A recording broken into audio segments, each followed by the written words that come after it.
Christ performs two miracles in Galilee, namely the feeding of the 5,000 and walking on the water.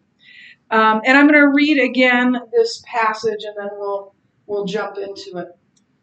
After this, Jesus went away to the other side of the Sea of Galilee, which is the Sea of Tiberias. And a large crowd was following him because they saw the signs that he was doing on the sick. Jesus went up on the mountain, and there he sat down with his disciples.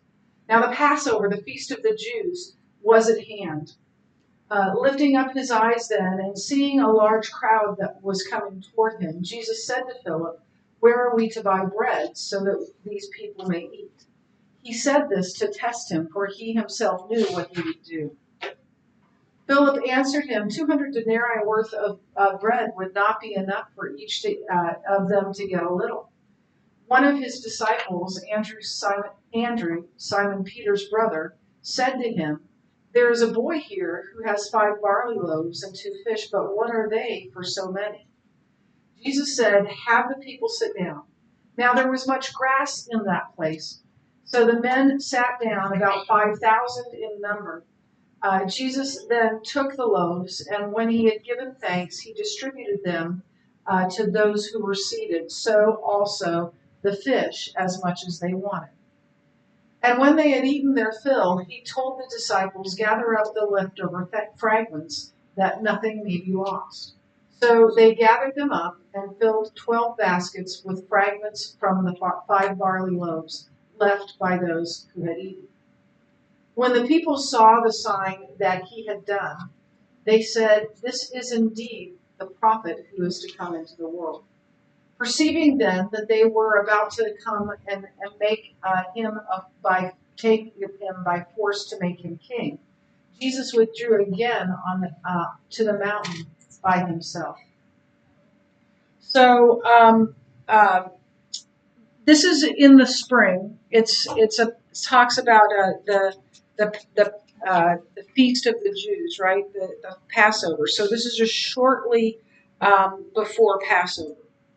I'm going to talk about things that obviously we've talked about after this, but I'm going to talk about some of the things that might have happened between that time. But the curriculum says a year has gone by, because remember we had before this a feast of the Jews. This one names Passover. That one didn't name Passover, and there are 8 feasts of the Jews. So it might have been a year with all these things Jesus did. It might have been, but it might not have been. We don't know how much time has elapsed for sure.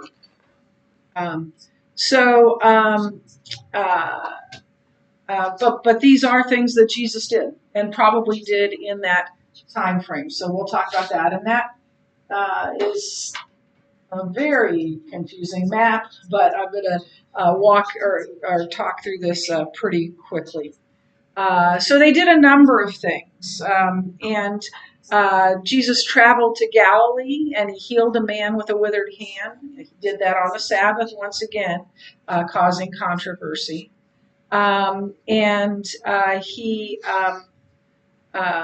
He got in a boat beside the sea, and he taught people. He chose his 12 apostles. Now they were already with him, right? But he had other disciples other than the 12. But he took the 12 aside and named them apostles, which is even more than a disciple. An apostle has authority. And a disciple is under the authority. Ladies, you have a problem? Okay. I'm glad you have.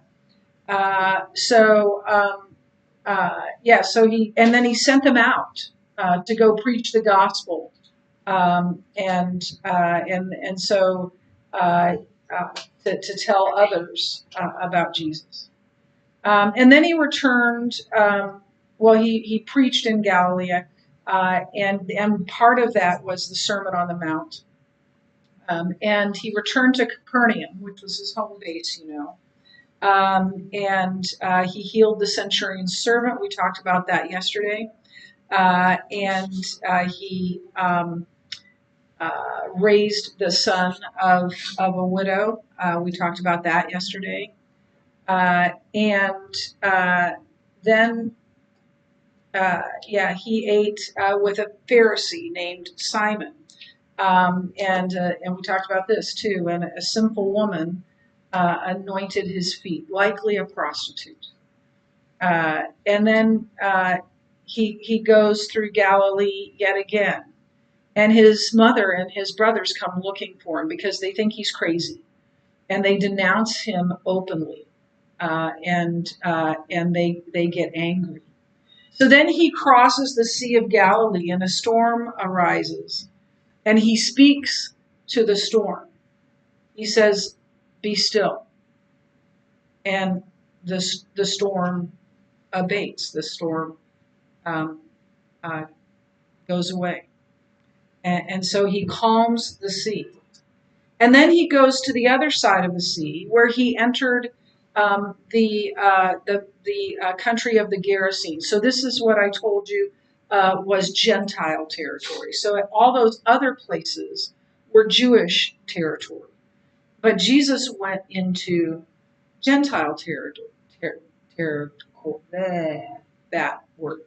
And he healed the demoniac. We talked about that as well. And a Jew would not ever, especially a Jew that was a rabbi or a leader, would never even go into a Gentile's house, let alone right in the middle of a bunch of Gentiles.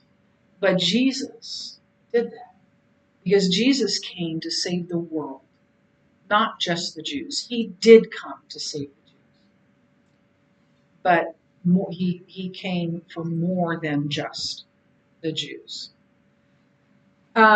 One of my favorite things about that story, because I don't think we're going to talk about it in detail, is that after Jesus healed that demoniac, who the people feared fiercely, the people begged him to leave because they were more afraid of Jesus and his power than they were of the demoniac.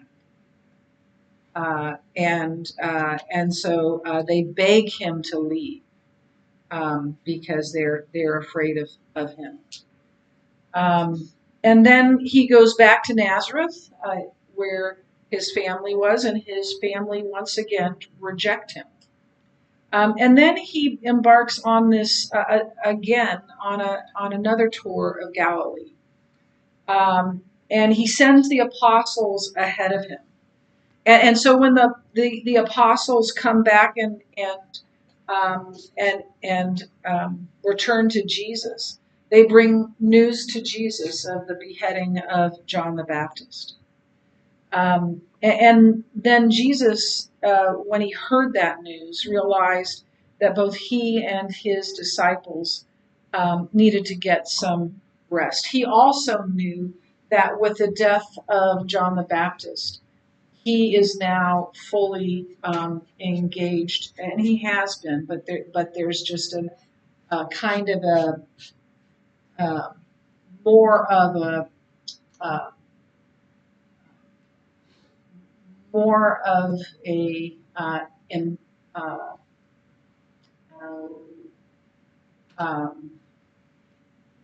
it hit his ministry then kicks in even more when John is no longer there. It gave more import to what Jesus was doing. Then this is where we read after this Jesus went over the Sea of Galilee, which is the Sea of Tiberias. So that's where we talked about there. So let's talk about a little bit the feeding of the 5,000. Now this is an actual picture of a place that I don't know if that's where it was. It might be. There is a little chapel where some people think it happened near where this happened. And this might be the place, but there are lots of places on that side. You can see on the other side, it's more mountainous, right? And so there wouldn't be as much grassy area. But somewhere on that side of the Sea of Galilee, there would have been that would have been where this. So so let's talk about the importance of the miracle. It is the only miracle that is recorded in all four Gospels. So that alone makes it important. And what it tells us is that John and the disciples thought it was important. And so, what would it be about that would make it important? And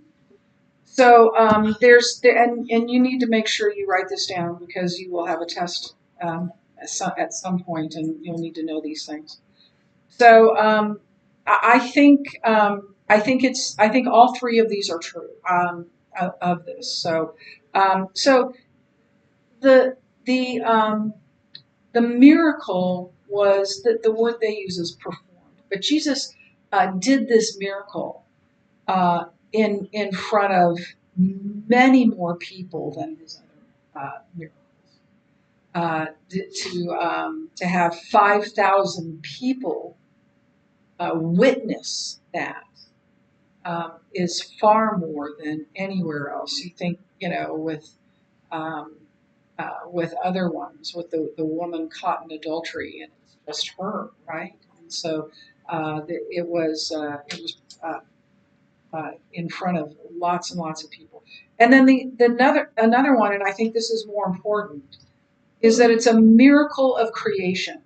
All of Jesus's other miracles, other than turning water into wine, were miracles of restoration. Somebody had a withered hand, and he healed it. Somebody had leprosy, and he healed it. Now let's take it the withered hand, right? That's a wonderful miracle, but he already had a hand.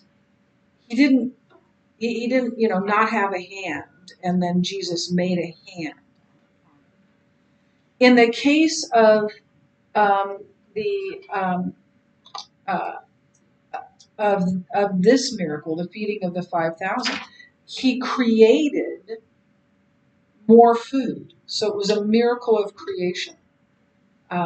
Whereas all the other ones, other than turning into wine, are miracles of restoration.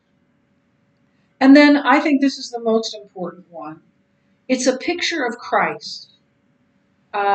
Jesus is going to call himself the bread of life. And we'll talk about that. But in that time, and in the Jewish with the Jewish people, a lot of times they didn't have not a lot of them were poor, right? And so so bread was for them and is for a lot of people a staple. And so they needed to have that bread because sometimes they didn't have anything else. And so it's a precursor of Jesus saying, "I am the bread of life."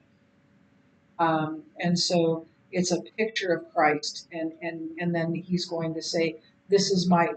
At the Last Supper, he's going to take the bread and he's going to say, "This is my body broken for you." So the picture of bread, the bread of life, and the bread being broken for us is projecting that even before it happens. And then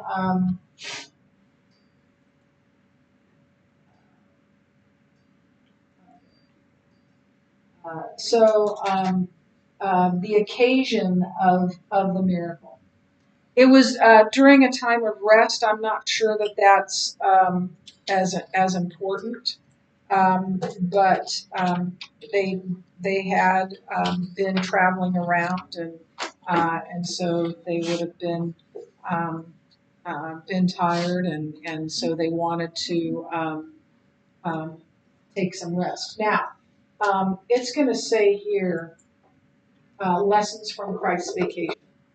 I'm not sure it was a vacation. I'm not sure anyone went on vacations in ancient times, at least not those who were poor. And this isn't the most important thing, so I'm going to go through this really quickly. The first thing says that there's nothing wrong with Christian workers taking a rest. In fact, I would say that if we don't take rest, the studies show that if you don't take time for yourself, if you don't at some point power down to get recharged, you end up sometimes physically sick with that. So those who don't ever refresh themselves end up um, their productivity goes down. We all need to rest. We all need rest. So that's fine, right?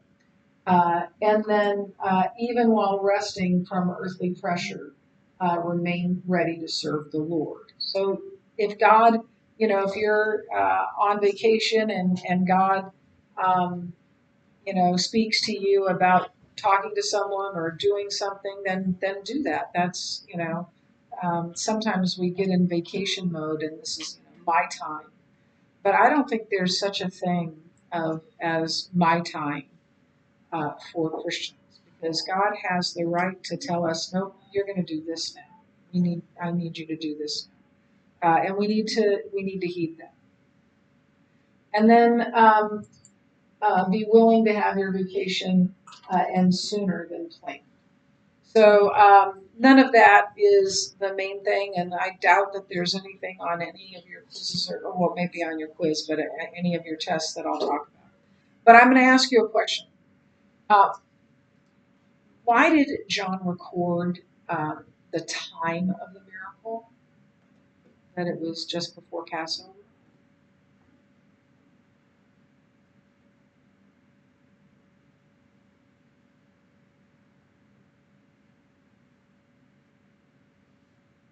What was Passover? What was it commemorating?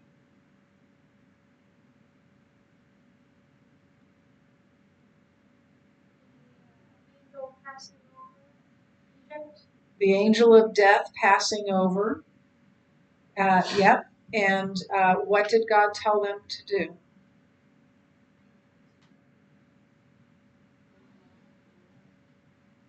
you say that again? Yeah, put blood on it. And what was the blood from? From a lamb. They were saved by the blood of the lamb. They were not killed because of the blood of the lamb.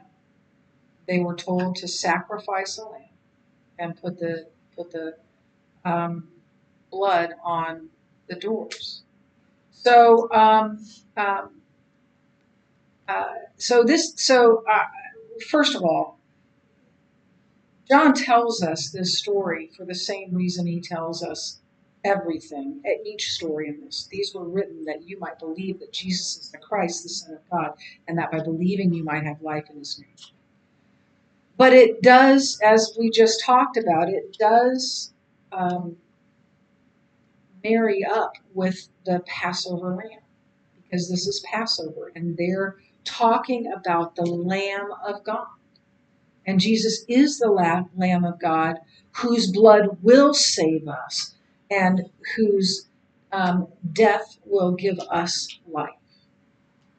Um, and it was their most holy and most important feast.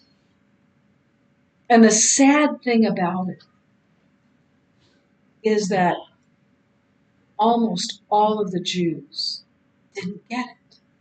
They didn't understand what he was doing.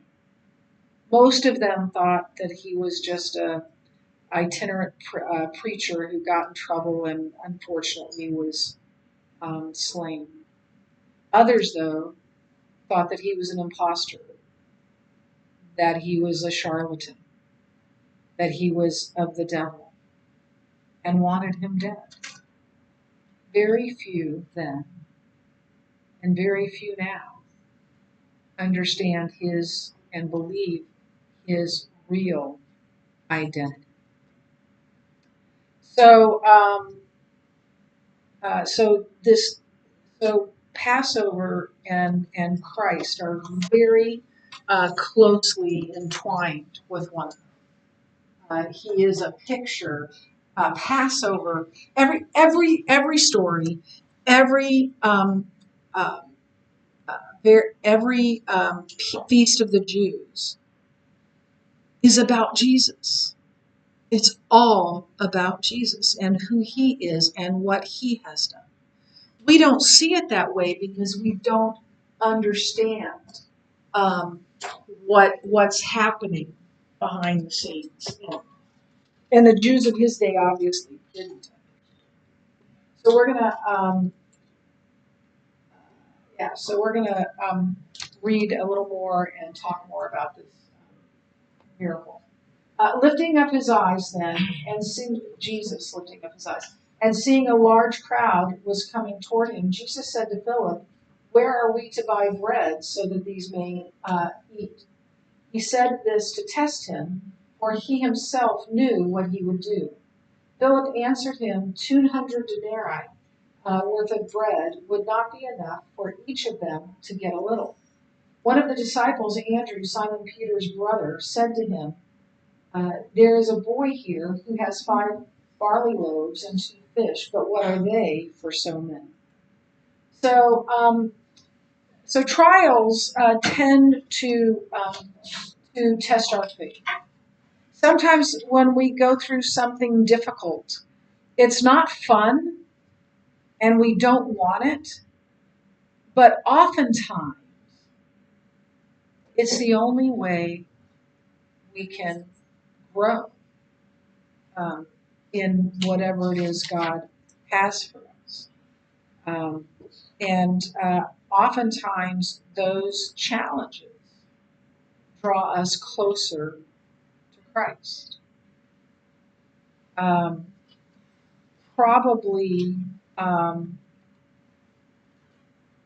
Probably the biggest tests of my faith were the deaths of my mother and father, and especially my father. Not because I loved him more, but because I had a crisis of faith after that, and it took me a while to walk through that, and it was really hard. Um, so, um, so yeah. But when we go through those trials, if we persist and if we continue to walk with Jesus, it will grow our faith. It will draw us closer to Jesus. So every trial that we have, it has that same purpose, that we might lean on Jesus and grow in our faith. Now, the book says that Philip and Andrew failed that test, but I don't think they did. They did what Jesus asked them to do. They obeyed Jesus. That's what they had to do. And they did. So I don't think they failed it at all. Did the people all get fed? Yeah, very well. So I don't think they failed. Um, so um, the curriculum says that they were looking at the outward circumstances rather than the power of God for those circumstances. And that's true. And we do that too. But here's the thing. even with all of his miracles that they'd seen him do. The disciples couldn't have dreamt that Jesus would do this. Create food. It's a miracle of creation, right? And so how could they understand that or expect that? And we do the same thing.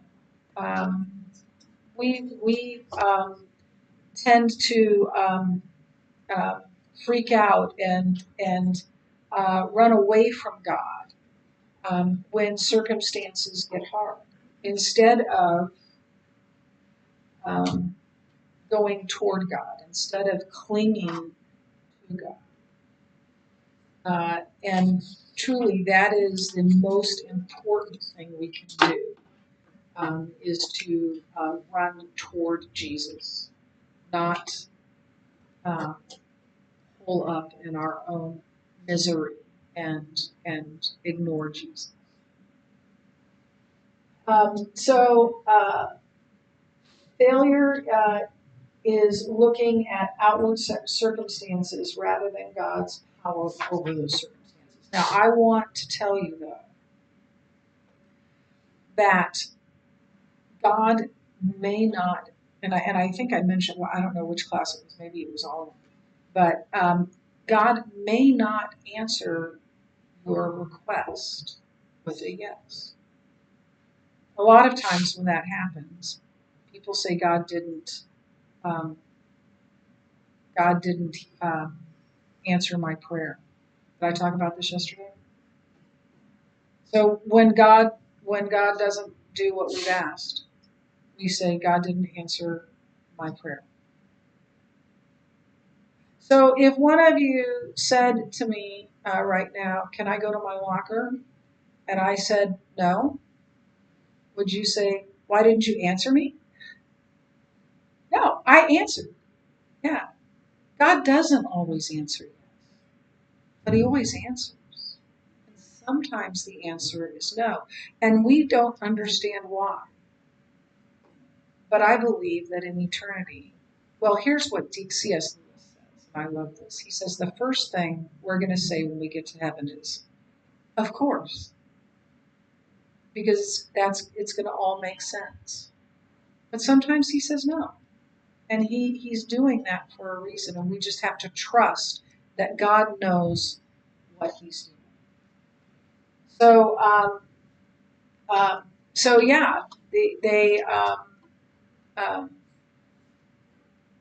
sometimes God says no, and uh, uh, and maybe we grow more, grow in our faith more through those times.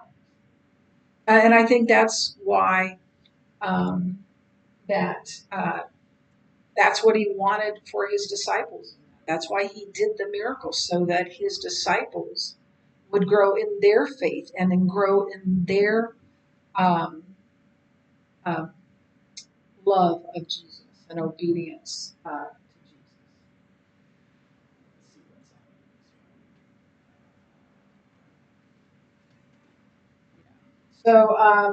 So the miracle reveals Christ's sovereignty. Sovereignty just means that you have power over all things. In this case, sometimes a king or a queen is called the sovereign because they're in command. They're the most powerful person.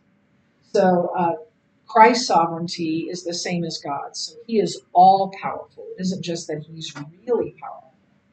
He is all powerful. So I'll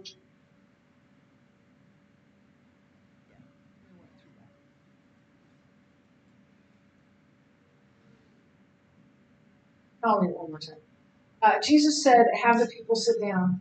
Now there was much grass in that place. So the men sat down, about 5,000 in number. Jesus then took the loaves, and when he had given thanks, he distributed them to those who were seated. So also the fish, as much as they wanted. And when they had eaten their fill, God bless you, he told his disciples, gather up the leftover fragments that nothing may be lost. So they gathered up and filled 12 baskets with the fragments from the 5 barley loaves left by those who had eaten. When the people saw the sign that he had done, they said, this is indeed the prophet who is to come into the world. So all of this speaks to his power and his grace. And then it also requires, okay, we'll pick up there tomorrow.